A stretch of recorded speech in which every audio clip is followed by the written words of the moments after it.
Eu sei que já é março, mas eu ainda queria falar um pouco de 2024 pra gente finalmente deixar o ano pra trás. E nesse vídeo eu queria finalmente falar sobre as minhas melhores leituras de 2024. E no final, as piores. Piores entre aspas porque, por incrível que pareça, eu não li livros ruins em 2024.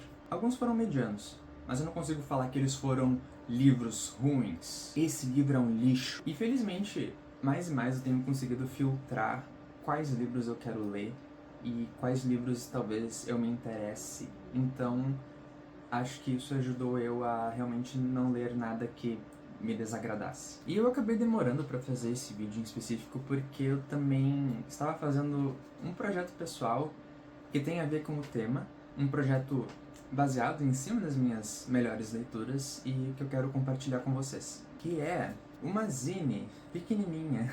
Eu não consigo me ver, então não sei se está focando. Eu sempre gostei de zine, sempre quis fazer uma. Eu acho uma coisa muito criativa e divertida de se olhar, então fazer deve ser legal.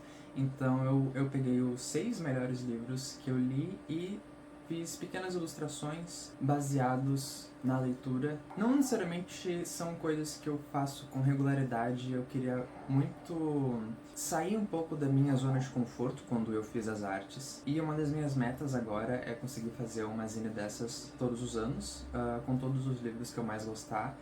E em 2025 já tá uma briga pra saber qual vai entrar na próxima zine, porque eu tô lendo muita coisa boa. Mas isso é problema pro Thiago do futuro, então vamos lá. E eu só vou mostrar mais pro final, quando chegar nos 6 melhores. Eu tô dizendo assim, 6 melhores, mas não tem um ranking específico de qual foi o primeiro, de qual foi o sexto.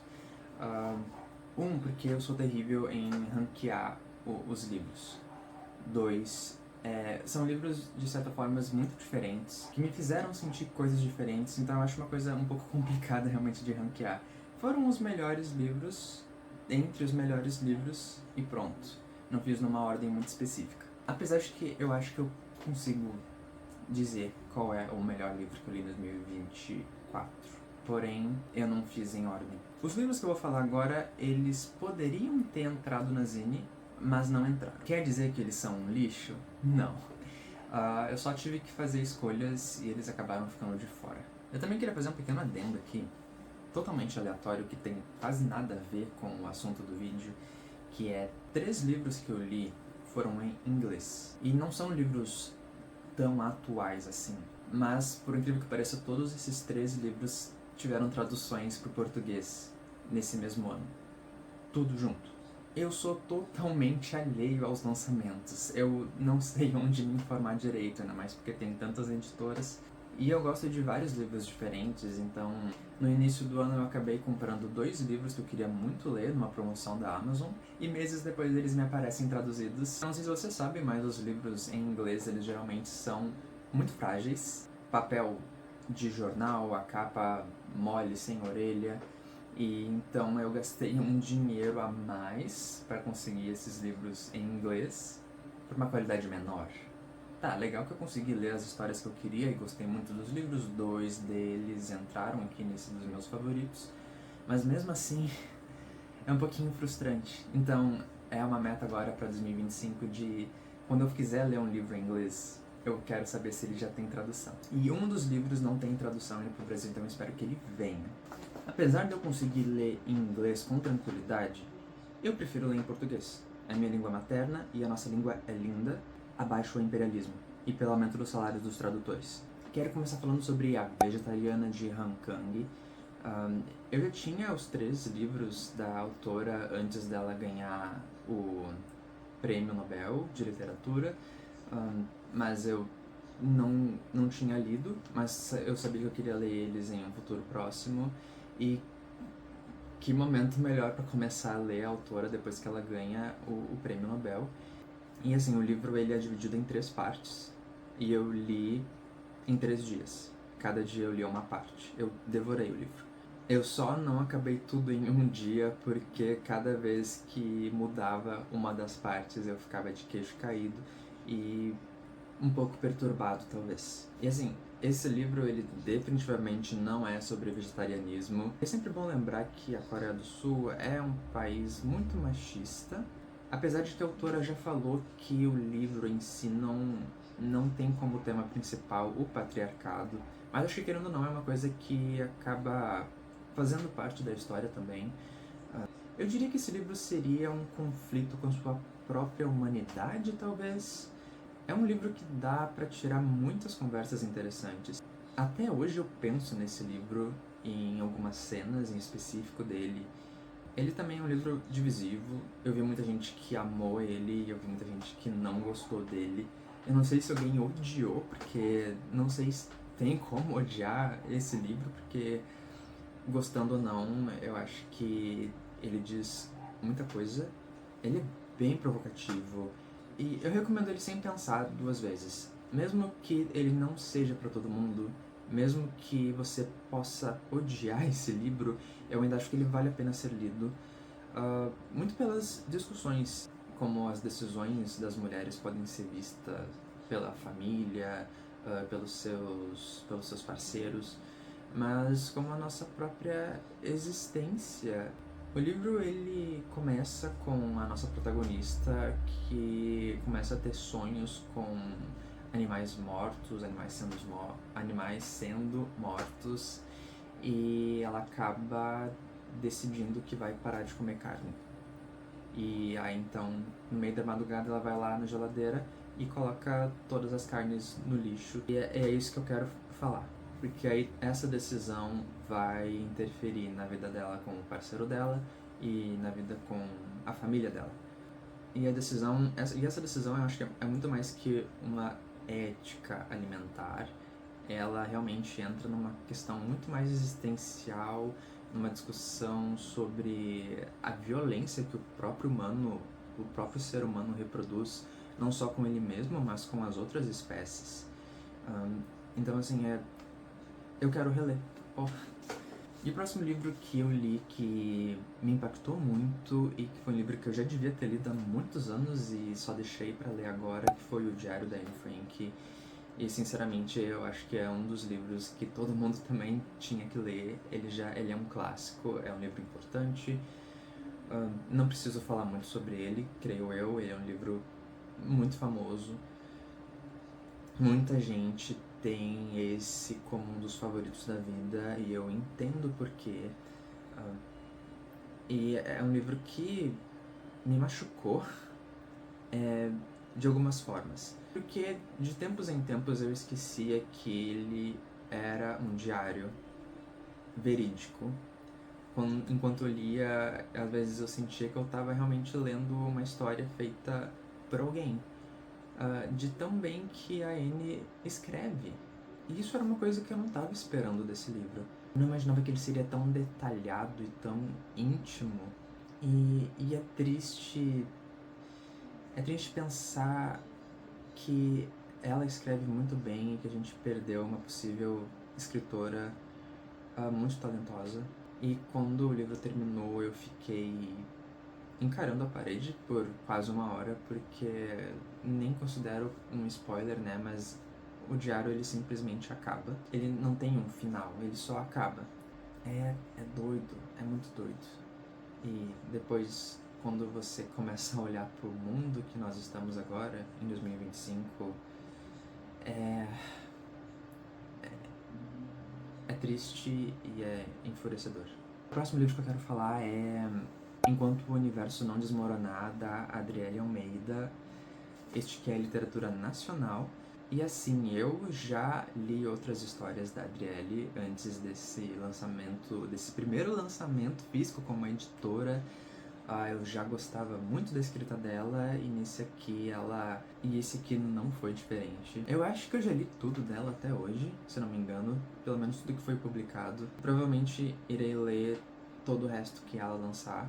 Talvez seja uma das autoras que eu mais estou atualizado, mas assim, eu tava com muito medo de ler esse livro, porque ele é mais direcionado pro público adolescente.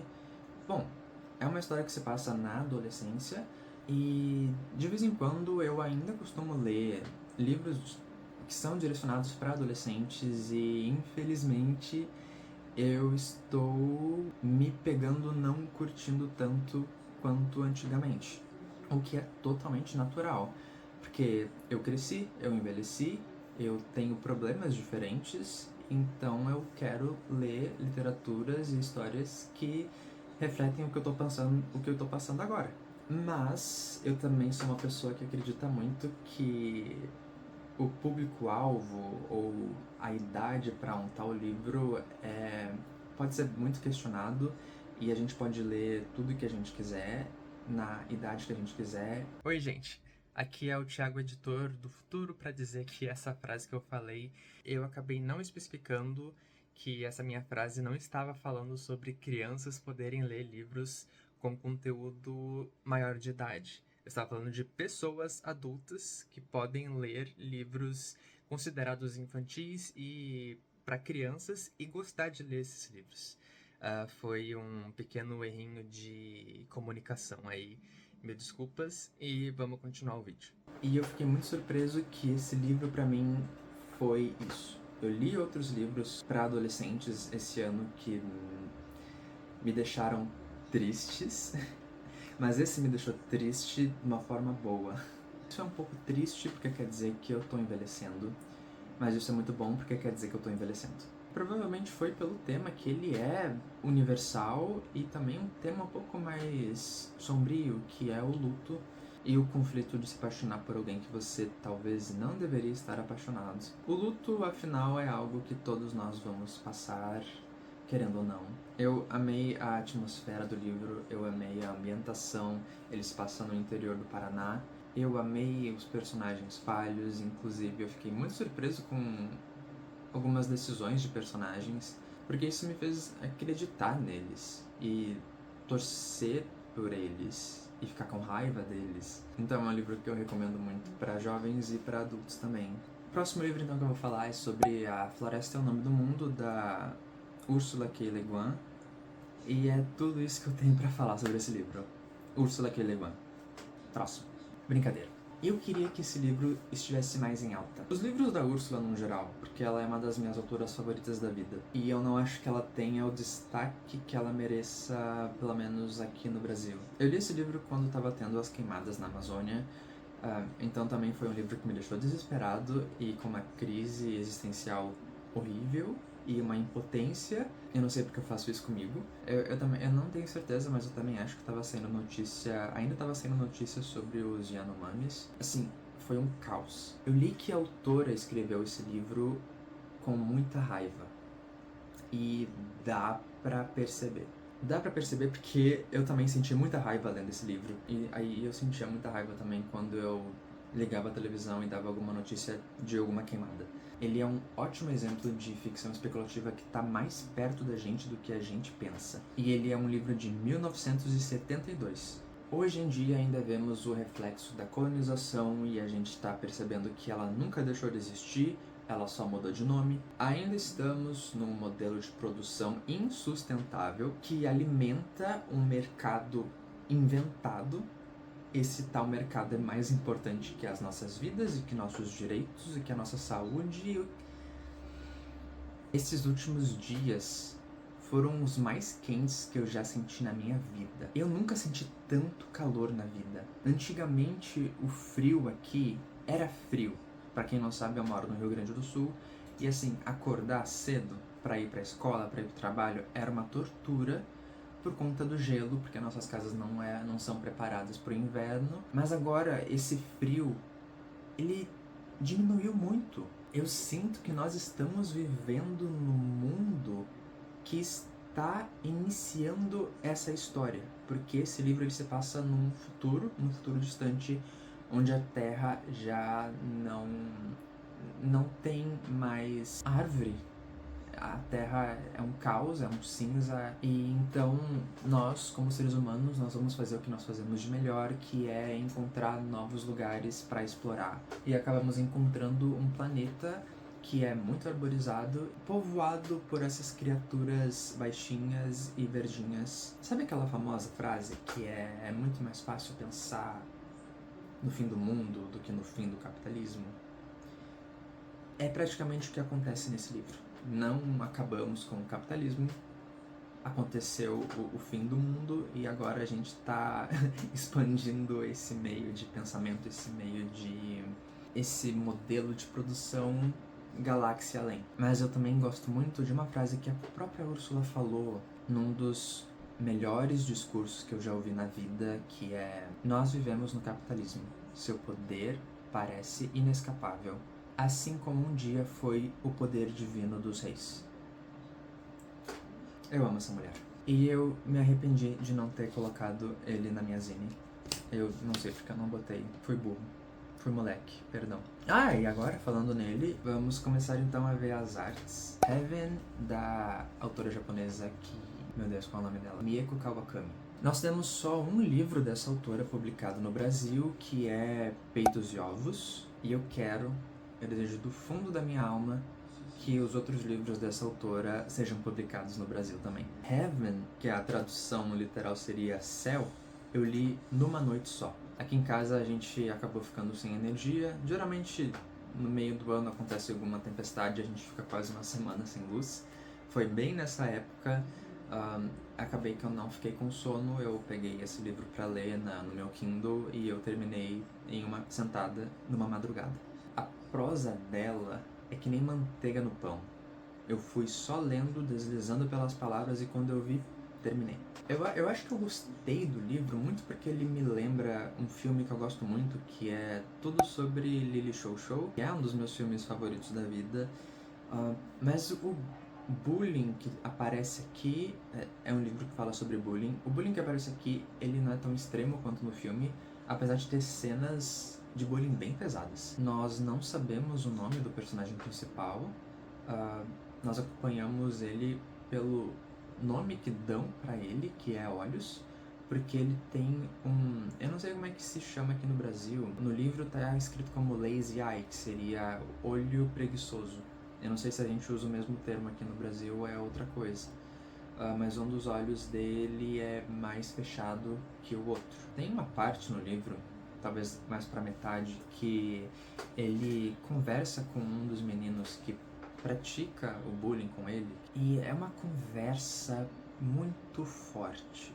É um ponto de vista sobre o bullying que eu nunca tinha pensado antes e que eu acho que faz muito sentido. Nesse livro ele também acaba fazendo amizade com uma menina que também sofre bullying. Ela também é uma vítima e ela tem uma percepção do bullying muito deturpada.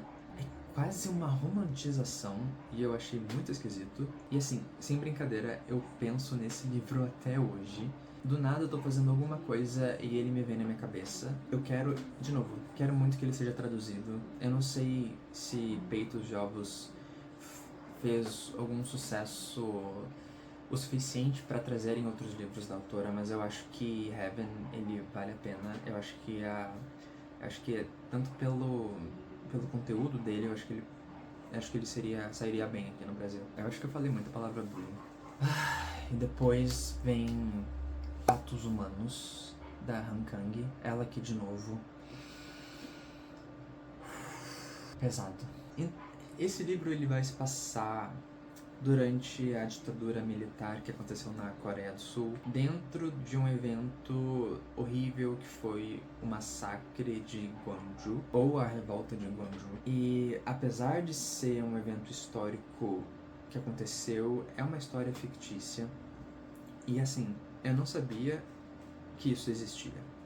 É louco saber como tem tanta coisa na história global que a gente não sabe. Quando eu li esse livro, eu falei sobre o contexto histórico pro meu pai. Meu pai ele gosta muito de história e ele também não conhecia, ele ficou muito chocado. É um pouco triste pensar que a gente não aprenda sobre a história da Ásia na escola. Quando eu li, eu fui ler sem contexto histórico e não recomendo. Foi propositalmente, eu queria entrar no livro um pouco mais atordoado, eu queria ter essa experiência mais cega. E assim, a autora ela não vai se preocupar em explicar nada do que está acontecendo. Ou você já conhece a história, ou você vai lá, senta a bundinha na cadeira, vai no Google e pesquisa sobre o massacre de Gwangju.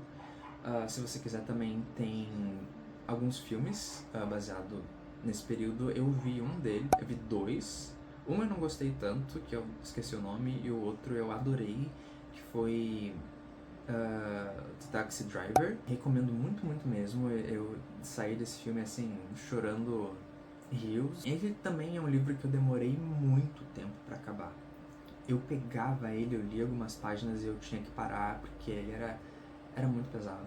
Eu pegava esse livro quando eu deitava pra ir dormir.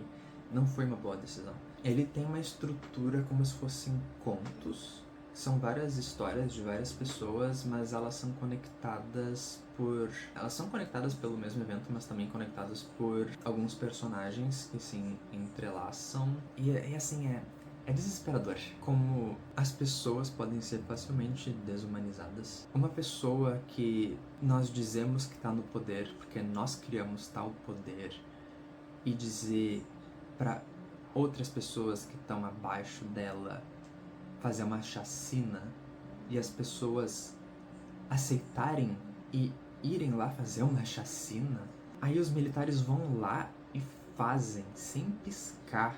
Eu tenho cenas desse livro tatuadas no meu olho. Eu me emocionei muito com a parte 2 desse livro, que é narrada por um espírito.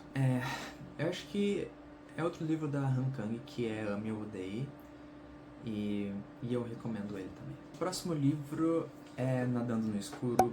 Esse foi um dos livros que eu acabei comprando em inglês, sem saber que em poucos meses depois ele ia estar em prateleiras brasileiras traduzido. Mesmo assim, valeu a pena.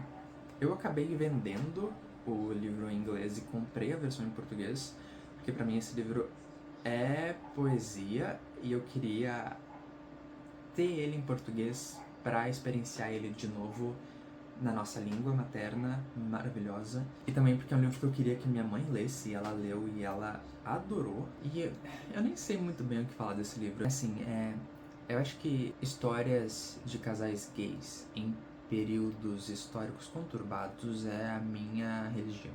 É um livro que desde o início a gente sabe que acaba em tragédia, mas a gente não tá nem aí e continua lendo, e depois a gente quebra a cara, mesmo que a gente já soubesse que não ia terminar bem. E eu não me arrependo de nada, porque a forma que o autor escreve sobre paixão, sobre amor, é tão real.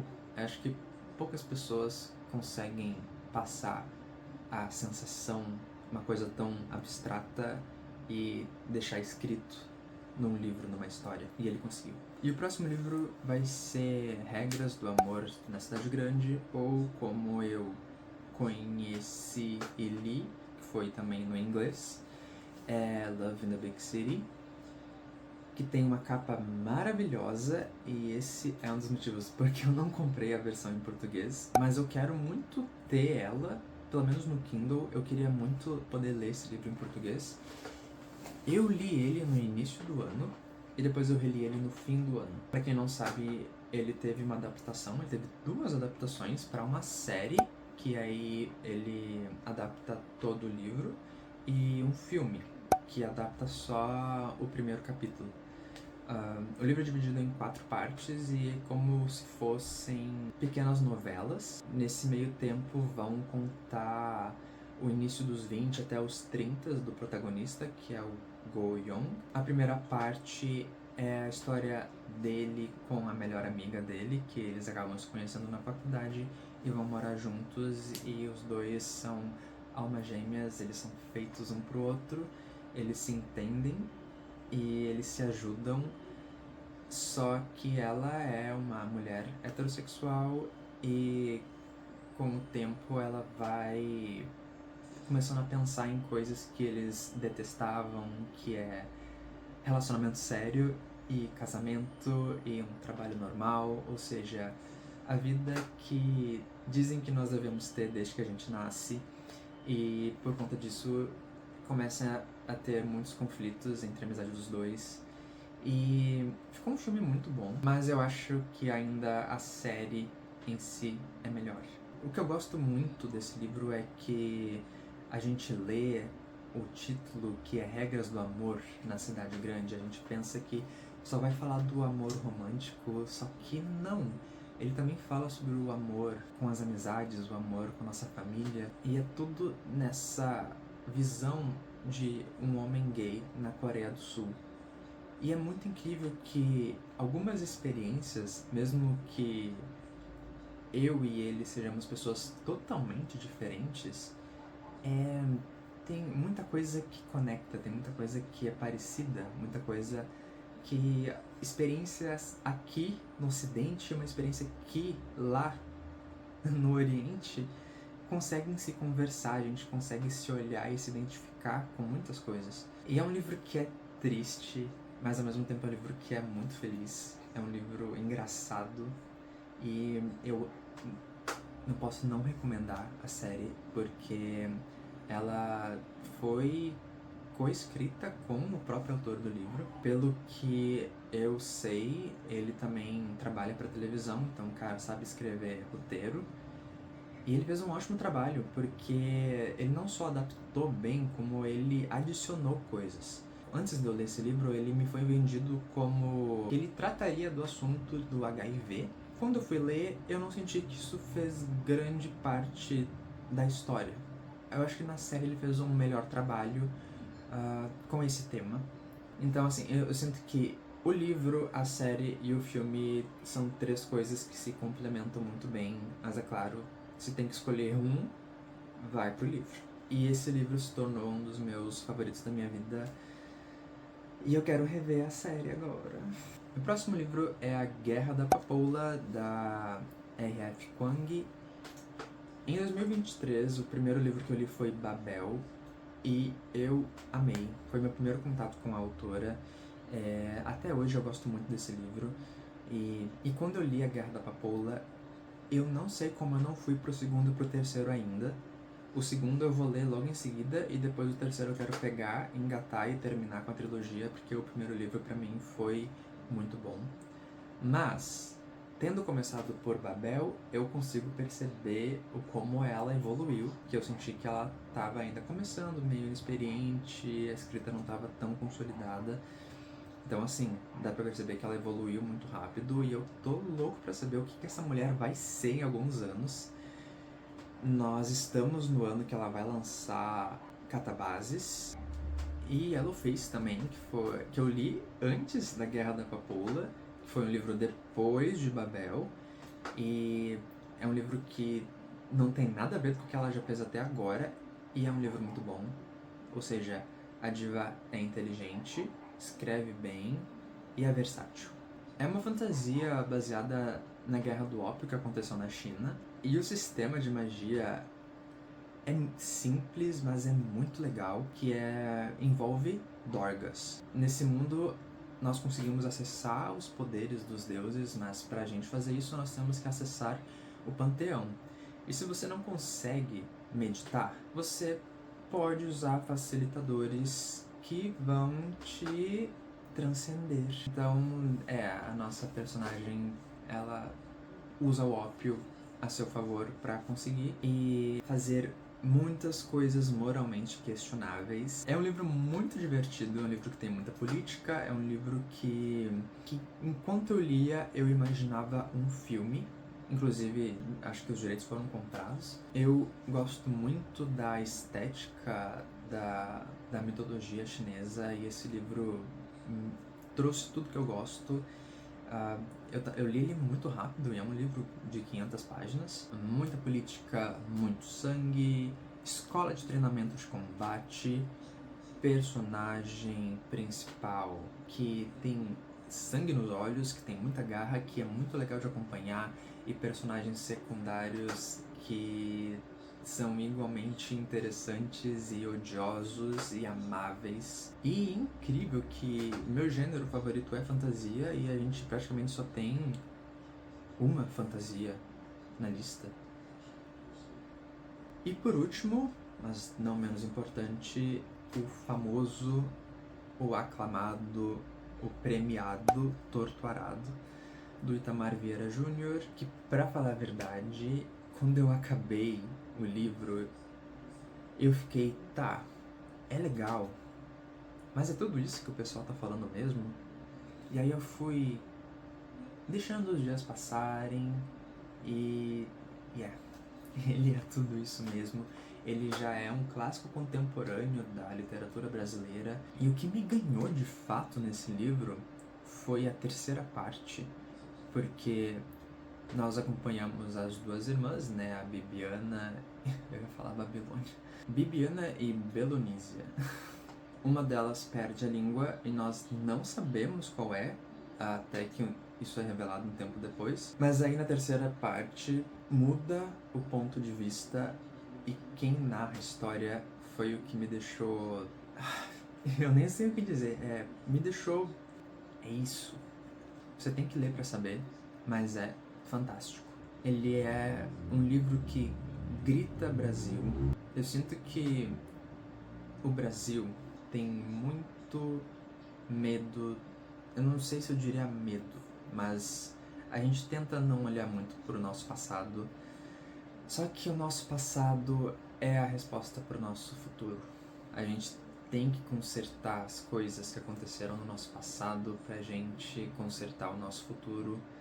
Sem isso, eu não sei o que vai ser da gente, e eu acho que esse livro, ele é importante pra isso, é importante pra manter essa memória que tá escancarada e muita gente só não presta atenção.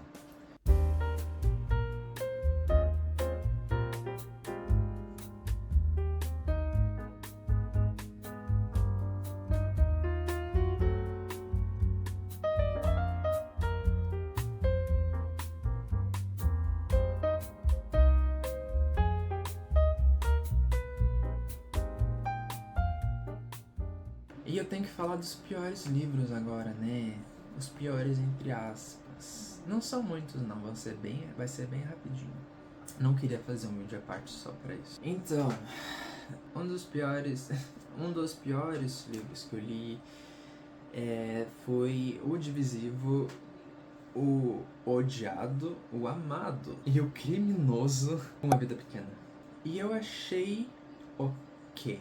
O livro tem uma escrita boa, tem personagens que é fácil de se apegar, ainda mais por conta do tamanho desse livro, né? Então, se a gente não se apegasse aos personagens, ia ter alguma coisa de muito errada nele. E eu não pretendia ler esse livro, sinceramente. Foi quando alguém da minha família leu ele, postou que leu e convenceu de que eu poderia gostar. Então acabei lendo por indicação de um familiar. E assim, eu não me arrependo de ter lido ele, mas não me marcou como eu acho que ele devia ter marcado e como ele marcou outras pessoas, tanto pro bem quanto pro mal. É muita desgraça. É um livro que tem muita desgraça. Só que ao invés de eu me sensibilizar com os acontecimentos, o que aconteceu muito no início da história, se eu chorei, foi mais no início da história do que no final. Só que com o tempo eu fui ficando frio. Fui não me importando tanto, porque eu entendi que o livro queria me afetar. E quando eu comecei a ver as engrenagens do livro, tudo que ele estava fazendo pra me deixar vulnerável, quando tu percebe, meio que ele perde o ponto. Então, assim, eu sabia que os personagens não iam ter muito tempo de felicidade. E quando eles têm o tempo de felicidade, que alguma coisa ia acontecer. Então, quando teve o final e aquela coisa aconteceu, eu já tava esperando por isso e eu já tava assim, tá bom. Então, foi um livro que o sofrimento dele me pareceu forçado. Eu sinto que se ele terminasse antes, um pouco antes, algumas páginas a menos, eu acho que eu teria gostado dele muito mais. Os próximos 2 livros, eu não sei de nada. Eu esqueci. O primeiro deles é Café com Lixia, que é aquilo que eu tinha falado. É um livro que não é mais pra mim, é um livro pra adolescentes, é um romance bobinho, tem uma capa muito fofa, mas eu achei ele muito esquecível. Assim, eu acho que a ideia de unir 2 cafeterias de famílias que brigam Pô, muito legal a ideia. Mas foi muito mal aproveitado. Eu acho que o livro faltou sabor. Literalmente. Tá falando de cafeteria, tá falando de bebidas e comidas. Dava pra apelar muito pros sentidos. Eu queria que esse livro me deixasse com fome, me deixasse com vontade de tomar um matcha latte e sair daqui e ir pro shopping mais perto tomar um. Mas ele não fez. Mas os garotos são bem fofinhos juntos, então. E o outro, eu não sei, eu acho que ganhou tradução, mas eu não tenho certeza. Que é o Fake Dates and Mooncakes, que é outro que tinha uma premissa muito legal, e esse eu não lembro de nada mesmo. Eu lembro que eu não odiei, mas é esquecível também. Assim, se você quiser uma história fofinha entre dois garotos, eu acho que esses dois livros podem agradar, mas eu não lembro o suficiente pra recomendar. Eu acho que as coisas podem ser leves e fofas, mas elas também podem ser interessantes. E por último, o que pra mim foi o mais decepcionante, de verdade, foi O Gato que Amava Livros. Que decepção. Primeiro que a capa desse livro foi o que me vendeu. E só. Eu manteria ele na minha estante pela capa. Você tá falando de uma livraria de gatos falantes e uma aventura fantástica, mas o livro é tão sem sal. A parte mágica do livro tinha tudo pra ser algo que eu fosse gostar, mas é sem sal. É um livro sobre livros para quem ama livros, mas eu acho que tem outros livros para pessoas que amam livros melhores. E de novo, não é um livro ruim, eu acho que você pode gostar, mas eu não achei ele lá essas coisas. Mas é isso então, esses foram os melhores e, entre aspas, os piores livros que eu li em 2024. Podemos jogar esse ano pro passado e mirar pro futuro, porque temos muitos livros bons pra ler, e ruins também, tudo bom. Eu espero que você tenha gostado desse vídeo e até o próximo.